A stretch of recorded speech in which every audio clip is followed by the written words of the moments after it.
right, so in this hour, I want to talk about property testing. And if you've ever seen property testing examples before, it was exactly like what I did in the last hour, where we test whether addition still works. And cool, you can do that. And you can test whether lists can be sorted in the right way. But in practice, you have a database, you have a web server, you want to make sure that everything still works with your real application. And then suddenly you realize, actually, I'm not just testing sorting lists, and it's a bit more complicated, and there's all sorts of I/O involved. How do we do that? So that's what I want to talk about at the end of this hour. But first, I want to explain what property tests are from start to end, so that you have a really firm grasp of it, because these things are amazing. I've been working with them for at least 5 years, and most of my job involves writing these property tests to figure out whether another person, their code is wrong, or reading their property tests to see where the holes are. So first of all, a unit test looks a bit like this, where you say, we have a single example of an input and an output. You assert that some output should be the same as some expected output, and you write this should be combinator. But oftentimes, you can write some sort of more general property where you say, for example, what we did last hour, if you reverse something twice, then it becomes the original list. And this is a more general property that should hold for any list. And we want to be able to express, or rather, I want to be able to express this as a test, such that I don't have to think about all the input-output examples. So the idea here is that you get very cheap examples because they're all generated. You get much more smart examples because the generator randomness turns out to be significantly better than humans at finding examples that don't work. So for lists, for example, it will always try the empty list. And when you write unit tests, you often tend to forget something like that. If you write the right generator, so when you're dealing with numbers, for example, when you're dealing with double values, you probably didn't think of testing with not a number.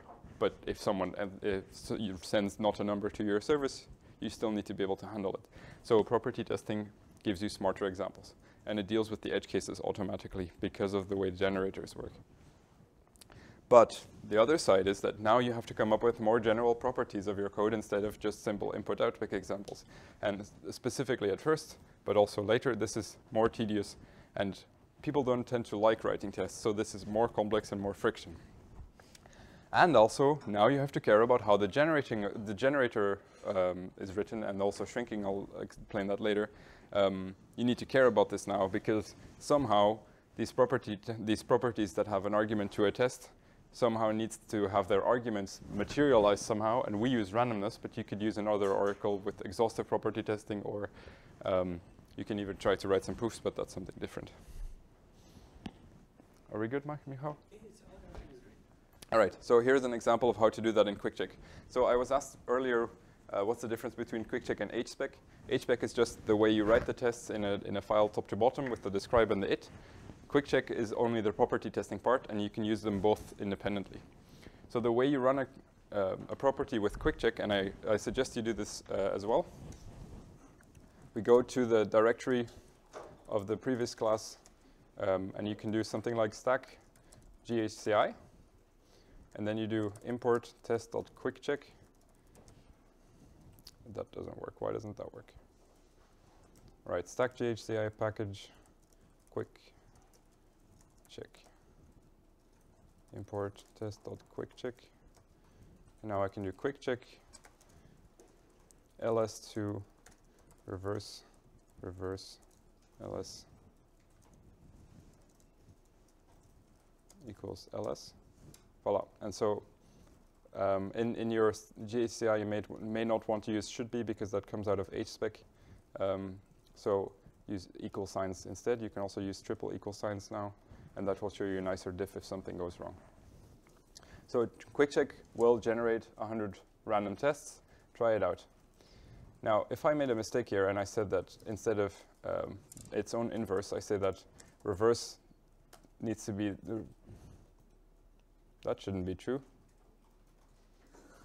What? Oh, right. I think I know what's happening. So by default, QuickCheck generates lists of units. So if we say use integers instead of units, then this will obviously fail.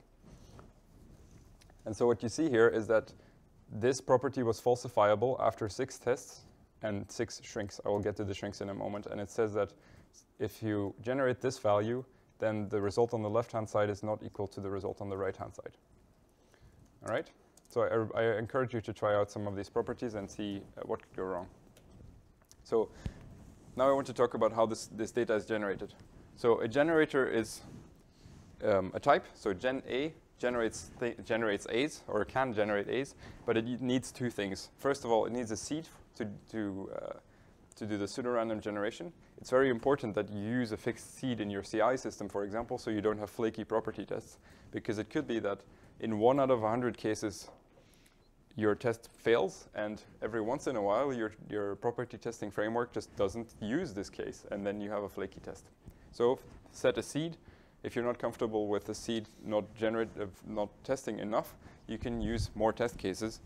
The way you do that is by doing, you set your seed with -- seed equals 42, for example, and then you can use QC max success. QC is quick check. Max success equals 10,000 to generate 10,000 things instead of 100 things. By default, it's just 100. If you want to generate larger things, I'll get to that in a moment, then you can do QC max size equals 100. The default is 30. Why would you set a larger size? Well, the thing is, a generator also needs what's called the size. Why does it do that? If you generate integers, then you could say just use any integer uniformly at random from, an int uniformly at random from the entire min-bound to max-bound spectrum.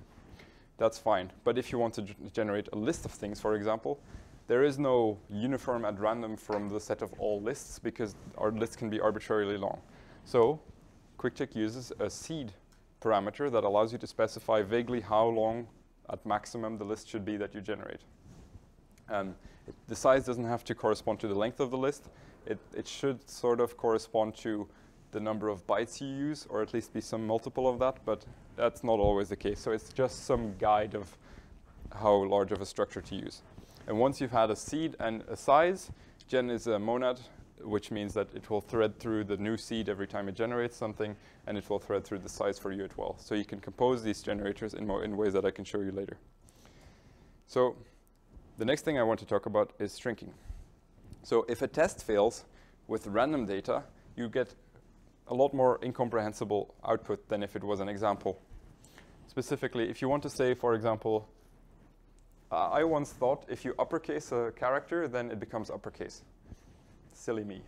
And so I wrote a property test to check if this is true. And I say if you uppercase every character in a string, then all of the characters in the string become uppercase. And I specifically turned off shrinking here, so you can see what kind of nonsense you get. So here is a counterexample, right? And now figure out why this property doesn't hold. I have no idea.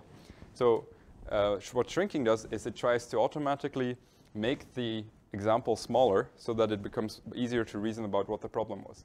And because larger inputs are progressively more likely to find a problem, usually when something goes wrong, you have a large input, but larger inputs are harder to reason about, so then you start shrinking them again so that it becomes easy to reason about for humans. So this process of making something bigger so that something goes wrong and then making it smaller again is quite natural. So if you turn on shrinking again, you need some sort of function of A to a list of A, where the list is the smaller versions of this thing. So let's say you have an example 6, then the list would be 0 to 5, for example. The way the shrinking works is also, there aren't really laws or semantics for it. Smaller just needs to mean easier to read for humans. So QuickCheck has a bunch of shrinking functions implemented already. So here is that example again, but now with shrinking turned on. So we have some sort of output again, and it has been shrunk once to a single character string with the character 1. And indeed, if you uppercase a 1, it's not uppercase. You uppercase it, then it doesn't change. It's still 1, which is not uppercase, so the test fails. Does that make sense? All right. Now, there are some caveats with that. I'll get to that in a moment as well. But first, let's try building some generators together. And I encourage you to try this out for yourself. So if you do stack GHCI package QuickCheck, package just allows you to load a package into GHCI so that you can use it immediately. So you don't even need to do it within a project. So arbitrary is a generator for anything in the arbitrary type class. I need to import test.quickcheck.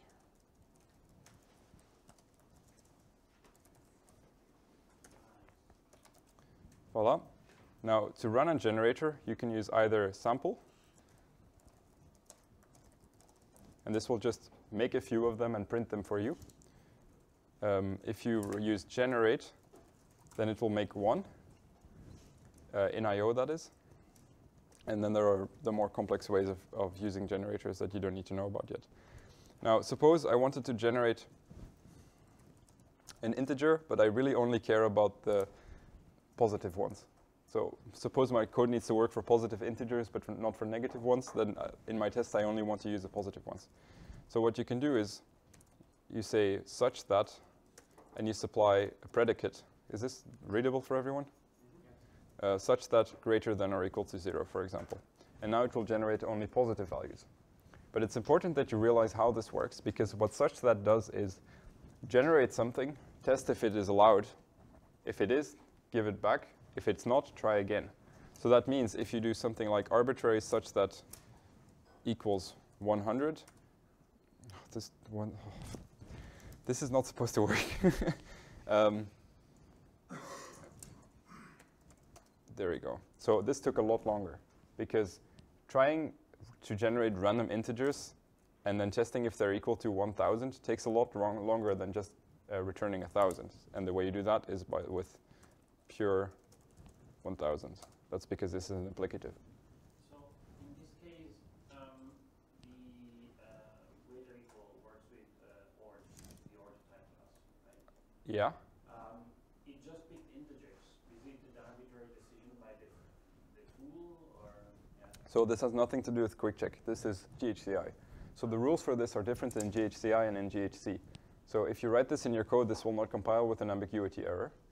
In the case of GHCI, for numbers, it will always pick, I think, doubles or integers, like integer in full. If it's a list and the contents do not matter, then it will pick unit. But this is not the case in the code. This is only in GHCI. Yes, exactly, because otherwise in introductory Haskell classes, you would have to explain why you have to use these double colons every time. Exactly. So the next building block I want to show you is called elements. Elements does not work for empty lists, because then it will error. Voila. But if you want to generate only integers between 1 and 10, for example, you can write that. And that means pick any integer from this list every time you generate something. And if you put these together, you can write most generators that you would want already. How far along is everyone here with applicative monad and functors? If you have no idea, that's fine. I'm going to teach you some tricks with respect to generators only. If you want to understand how that works, come ask me later. If you don't understand, that's fine. Just look at the symbols, and you will see some patterns. If you want to apply a function, let's say the absolute value, to a generator, so that means everything that comes out of the generator, put the absolute value around it and make that the new generator. Then you can use this sign. This is called fmap. And so if I do that, then I should only get positive numbers. Now, this generator is very different from arbitrary such that positive, because it will return a value every time and then absolute value it, instead of throwing away the negative ones. This is how you write faster generators, and that will become important if you do this in practice. Something else you can do is only the even ones. Then you supply the function ×2, and you fmap it over the generator, and then you get even numbers. Does this make sense? So essentially, the type of fmap at gen, oh right, you don't need to know what this means. It essentially means I can apply a type as if it was a term, so that I can show you a simplified type annotation. So fmap has this type, and it allows you to supply functions to map your generators to another generator. All right, so generators are functors. That's what you need. You don't need to know what that means. Just use the little symbol, the glyph, do the incantation, and then you get some nice magic. So here's an example of how you use these generators. Well, how you write them, rather. Suppose I wanted to generate playing cards. I can have these suits. There is nice Unicode for this. You could also make an abstract syntax, abstract data type for it, but you don't need to. And then there are the values. And I seem to have forgotten the 10, but that's fine. All right, so you have a weird deck of cards. And then you can write a generator for a card like this. Now, if you don't know what functor and applicative are, this is gonna look weird. The way you read this, if you don't know what functor and applicatives are yet, then this is a function of 2 arguments, and this is a pure function of 2 arguments, and we want to apply it to a generator instead of 2 pure arguments. So 2 generators, rather. The way you do that, the first argument you do with fmap, and the next arguments you do with this squiggly thing, which is sequential application, it's what it's called, or app. So what that means is generate a suit, generate a value, put them together in a tuple, right? The way, if I show you that, I should be able to say elements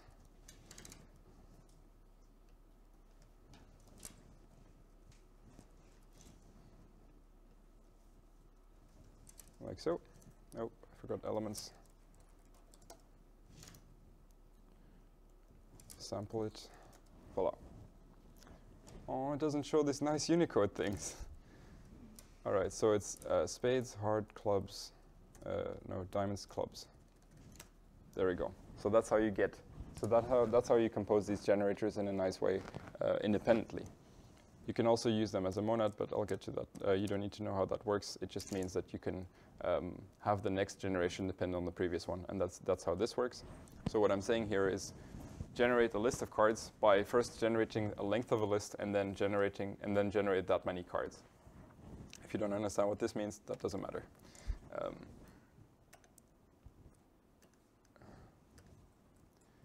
So there are also some building blocks that you can use to make your generator depend on the size that you pass in.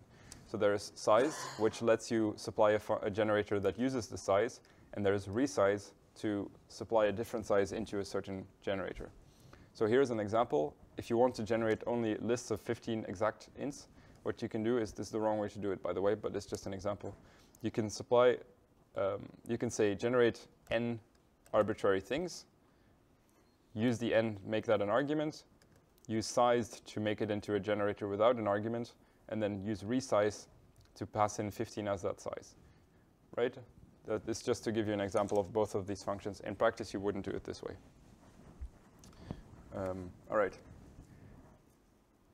If you sorry? So let me tell you what the problems are in here. So if you just want to generate 15 ints, you would say replicate M15 arbitrary, right? You don't have to do all this magic here. There's no use for it. I just wanted to show you the building blocks. Generating exactly 15 ints is probably not what you want to do. You'd have to have a very specific kind of problem to need this kind of test where you have exactly 15. Oftentimes when you see code like a test like that, it means that someone wanted to write lists that are large enough but smaller than a certain number. So what you want to do then is pick an upper bound for the size of the list, pick a lower bound, and generate a length of the list like that instead. Even that is probably not what you want. If you want to, if they do this for performance reasons, then what you want is to make the list generator size dependent, and then supply a different size somehow differently, either on the command line interface or using resize, so that the test goes fast enough wherever you're trying to run it. Does that make sense? All right. Onward. So suppose you wanted to use a custom generator, a separate one that you wrote yourself to test some sort of property that you wrote. So the way you do that is you write your generator the way you want, and then you use the for all combinator, where you supply your own generator, your own property tests, and then it makes this property. Now, for reasons that are very good reasons that I'll tell you about in a moment, this turns off shrinking. Let me show you that. So I can say for all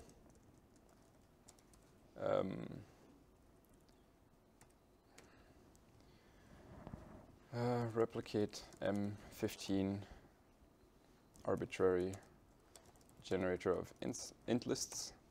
Now I want to say the length of these lists is smaller than 100. This is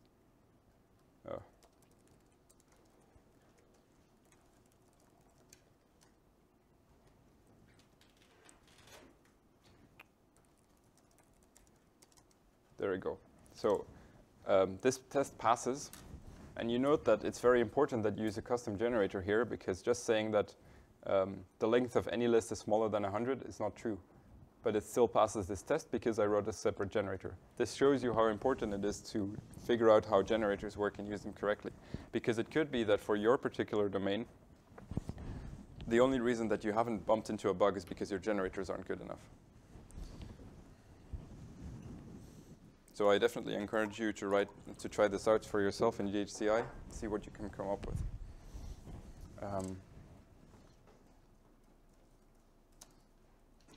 All right, so that's how you do your custom generator. You can also write your custom shrinking function. So that means if you have a different definition of this makes it easier for me to read, then you can use a custom shrinking function. There are other reasons to do that, by the way. And then you use for all shrink, where you supply your own shrinking function. Okay? Now, why would you want to do that? Shrinking is a bit dangerous if you don't turn it off with a custom generator. Here is a nice example to show you that.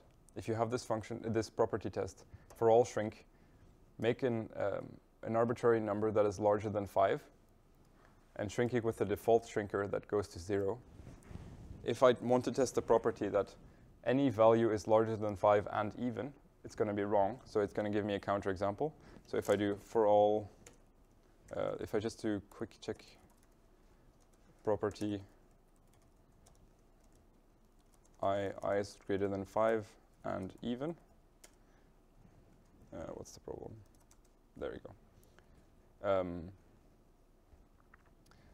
So if I expect this test to pass for any argument greater than 5, that's why I use the custom generator. Arbitrary, I'll just copy paste this. If I think that any number larger than 5 is even, let's say, then I would write some test like this. And then the interesting part is that the output you see is, here is a counterexample of a number that's greater than 5 and not even, 0. Right? So your output will be very confusing if the shrinking function does not maintain the same invariance as your generator does. And the reason is, what it will happen here is that it will generate a value that is greater than 5, but not even, let's say 7. And then it will say, oh, 7 is probably too complicated for this human, so we're going to shrink it. So it will shrink it first to 0, and then see if the test still fails. And the test does still fail, but for a different reason. It's because 0 is not larger than 5. So it will say, here's a counterexample, 0. And the problem is then that the shrinking function hasn't maintained the same invariance of being greater than 5. So the way you do that correctly is by having your shrinking function maintain the same invariance. And the way you do that is, for example, filter greater than 5 shrink. And then I get filters with 1t. And then I get a nicer counterexample. Does that make sense? Shouldn't this condition be a part of a generator? So if the value is smaller than 5, this value shouldn't be generated in the first place, no? Yes, that's right, and it is not. So so then I haven't explained shrinking very well yet. So what will happen here is that so I can prove to you that this generator doesn't generate values smaller than 5. The way you do that is sample arbitrary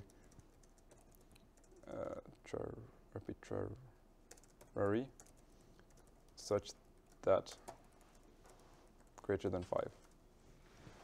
So only values greater than 5 are generated. So what happens here is that a value greater than 5 is generated that is not even, let's say 7. And then this condition will be false because 7 is not even. And then the property testing framework thinks 7 is too complex of a number to show to the human immediately, so we're going to make it easier for the human to read first by shrinking it. Now the way the default shrinking function works is that it will make it the smallest absolute value. So it will shrink to 0, for example. And 0 is then tested to see if it still fails. Because if the test still fails with a different value, that's probably easier if the value is now smaller. So it tries 0, and indeed 0 also fails this test. 0 is even, but not greater than 5. So it will show 0 to the user as a counterexample. And the reason that's a problem is, the reason that happens is because shrink does not take into account that you use a different generator in this case. So what you need to do is to make sure that shrink maintains the same invariance that you would expect from the generator, so also only numbers greater than 5. And if you do that, then you get a nicer counter message. Instead of the 0, you get 7. Yes? So the shrinking only gets like the failing input as argument, and Yeah. then it shrinks it in somehow and tries again. Yes. So the way shrinking, yeah. So the way shrinking works is whenever something fails, the shrinker is activated, and it will try to make the value smaller and still fail the test.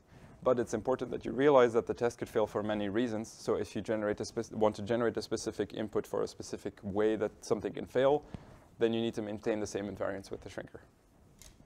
The shrinking is done also, sorry? In practice, how often do you need to actually define a shrinker? Do you actually often find scenarios where a shrinker makes sense? Anytime you have a custom generator. Okay. And you may say that's not so rare, but for example, I'll get to that in the next hour for another hour. But if you, let's say, if you generate double values, maybe the default generator generates not the numbers. So, but if your code doesn't work for not the numbers, maybe you want to say, oh, that's fine, I just want it to work for other doubles. Then you need to also make sure that your shrinker doesn't shrink to not a number, for example. So anytime you use a custom generator, you need a custom shrinker. Anytime you use a data type that has some constraint on it, for example, you have a config value that is not allowed to have non-empty lists, empty lists, then you need to make a custom shrinker because an empty list is simpler than a non-empty list. So this happens all the time. And it's not fun, and people don't like to do it, and people don't do it in practice. If you look at Hackage, I think only 1 in 6 instances of the arbitrary type class have a shrinking function defined. So I'll get to that in the rest of my lectures about how annoying this is and why people don't do it and how we can fix that. I have a question about the shrinking. So in the example, in the example you had up in your command line, basically filtering for Yeah. values that were only like larger than 5. Yeah. So basically, this is like a custom shrinker in the sense that it filters the lower than 5, but for everything else it uses the default shrinker. Yeah. Right? Okay, and that's because of the shrink. Yeah, so if you look at shrink, let's say shrink 5, it will shrink to smaller values. And it will do that. It doesn't use all of them. It uses sort of a range that is quite small, depending on the size of the integer, but it will work recursively. So if a smaller value is found that still fails the test, it will run the shrinker again until it can't find any more values that still fail the test. And this shrink is like something that comes from the quick tech. Yeah, exactly. So shrink is for a function in the class arbitrary. And so what filter does is from this list, it will only keep the ones that are greater than 5. So it won't keep 0. That's the idea. Does that make sense? Does it answer your question as well? Okay, good. Why is not done automatically? So such that is a function which takes arbitrary and returns arbitrary. Yeah. And okay, it overrides generator, but Yeah. why can't it override shrinking function at the same time? Okay, that's because they're different values. So your question is a really good question, and I'm going to talk about it for an hour in the 4th hour, because that's exactly what validity-based testing does. But by default, you can't do that because, first of all, generating arbitrary values that maintain an invariant is an open research problem.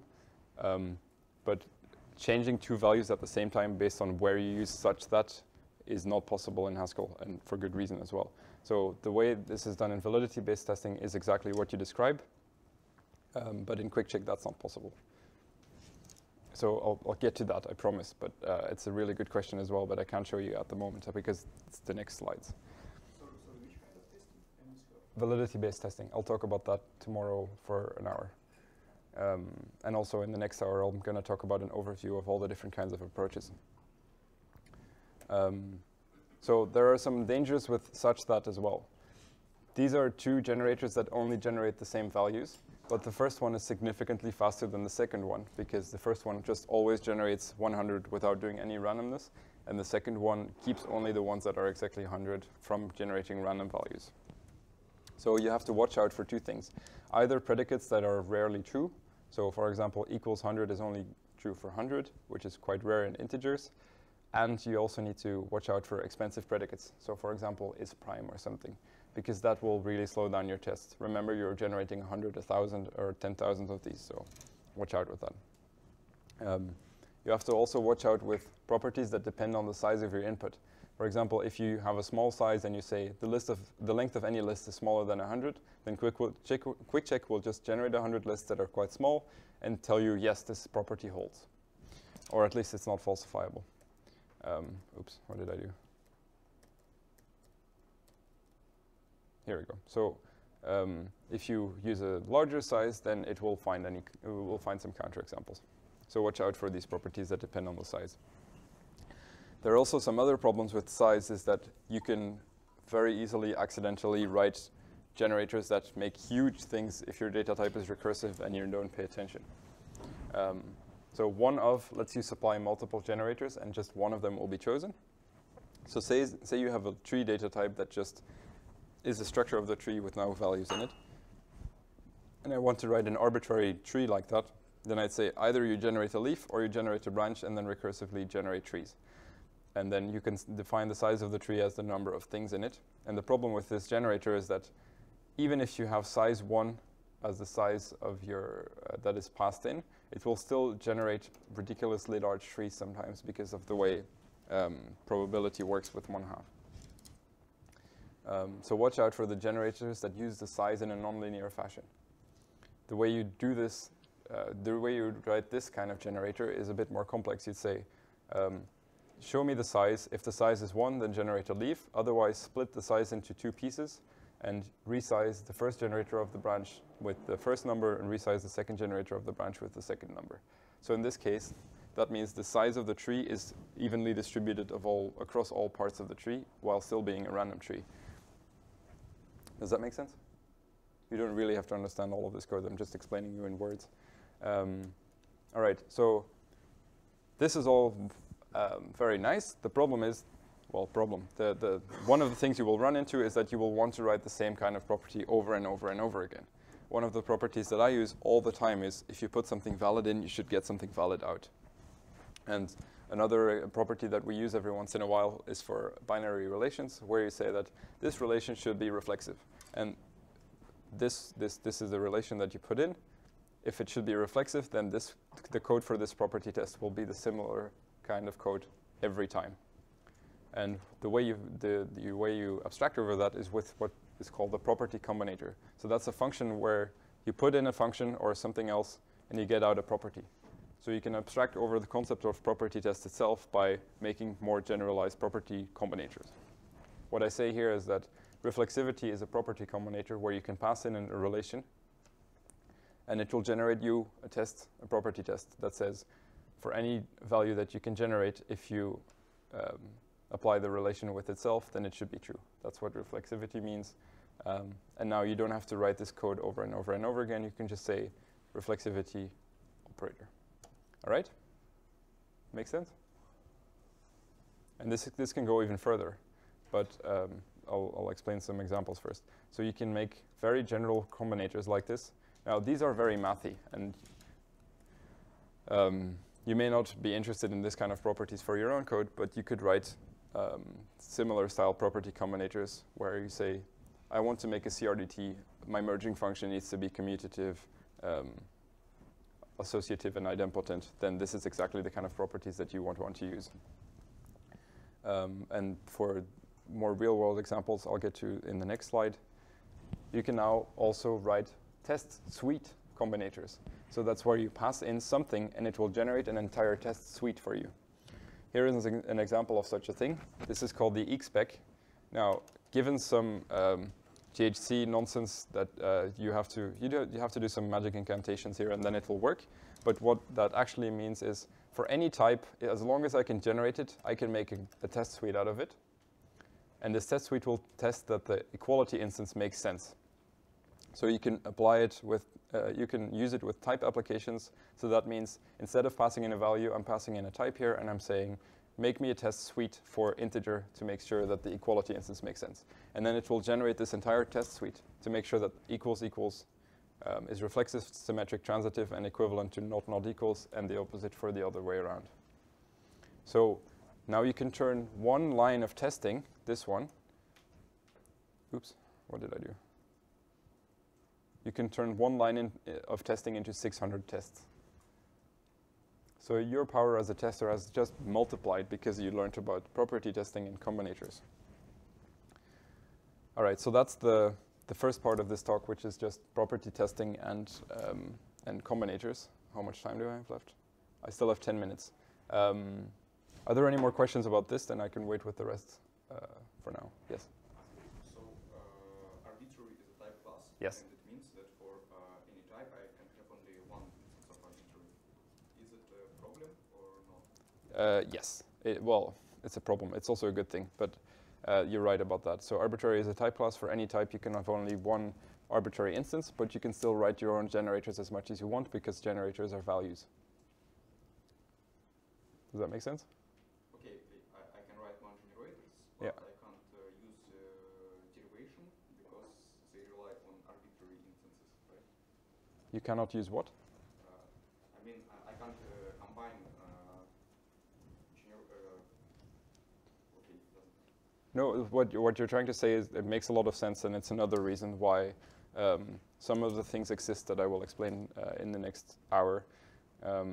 So what you're trying to say is really good. In practice, if you just want to get your property tests out, it's not a problem. It's still an issue if you want to do it more easily. So you can write your own.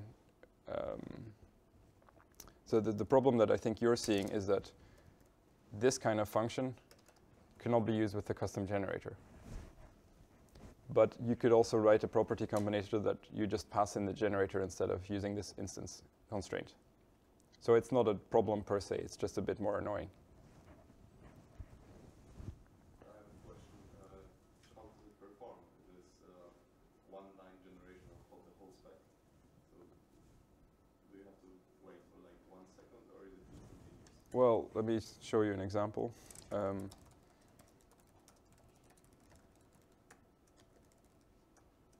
This is my editor.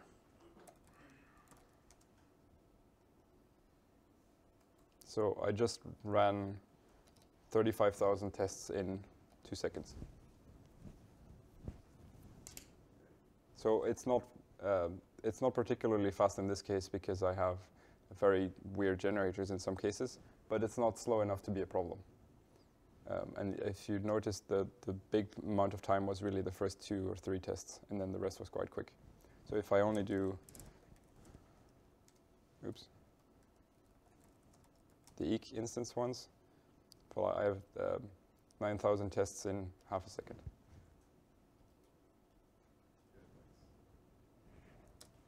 And you can see that the output really tells you what's going on here as well. All right, any more questions about this part? Because I should probably not go on with the database and the web service kind of thing for this audience. Yes? For more complex things, how confident can you be that it will find your problem? Let's say a lot more comfortable than you would be if you didn't write the test. But that doesn't help, of course.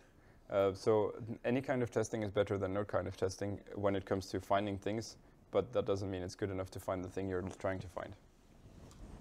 Up to you. It's not a proof, right?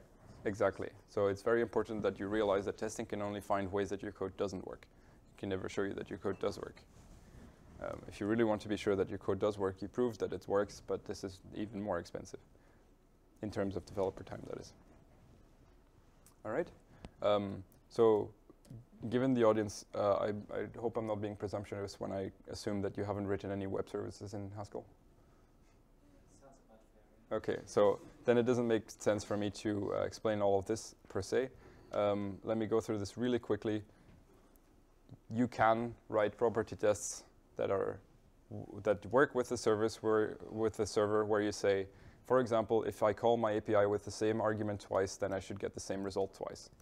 And this is a property test that can work on the web service level. So you don't have to stick with these pure examples all the time. You can actually do this for web servers and something with a database. You just have to do some more wrapping around it.